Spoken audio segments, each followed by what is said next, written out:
Hi, it's Dr. Cersei with your weekly summary for English 203. This week we finished talking about King Lear. Act 3 gave us a chance to examine both Lear's and Gloucester's blindnesses. Lear, remember, tells the gods that he is a man more sinned against than sinning. Yet this reading covers over his original unkindness to the one daughter who loved him. Encountering Edgar's bedraggled poor Tom in the middle of the storm, Lear extends kindness and seems to realize that as a king he has been too aloof from his citizens. Unfortunately, he reads his own situation into Tom's, and the audience doesn't get a sense that he has fully come to terms with how his original actions put him in this situation. Gloucester, meanwhile, occupies the same stage as his son Edgar for the first time in the entire play, and cannot recognize him. Gloucester, too, has sympathy for others. He's out on the heath to save Lear, even at the risk of his own life. But his blindness regarding Edgar quickly becomes a literal blindness in the next scene, when Cornwall plucks his eyes out.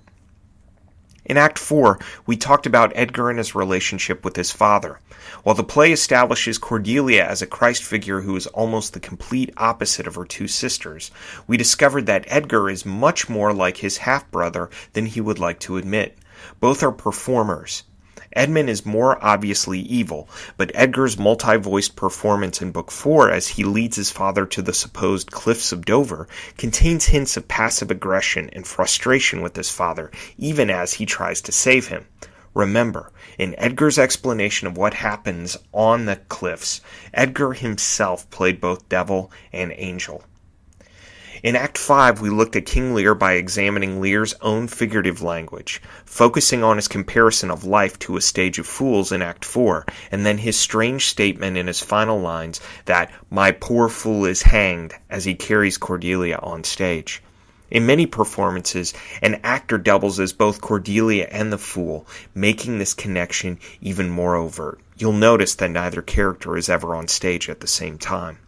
Conceptually, however, we talked about how the characteristics of the play's fool give us some background for this comparison. The fool knows the truth. He points the truth out to Lear, but he is ultimately powerless to stop Lear from his wrong action. His lines are always someone else's. He's self-aware, but he cannot change the plot of the play. Likewise, Cordelia discerns the truth about her father's situation, and she even takes military action against her sisters.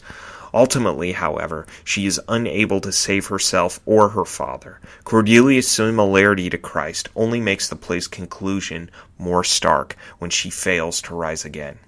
Next week, we'll discuss John Donne and Amelia Lanier, two 17th century poets who offer very different versions of Christ.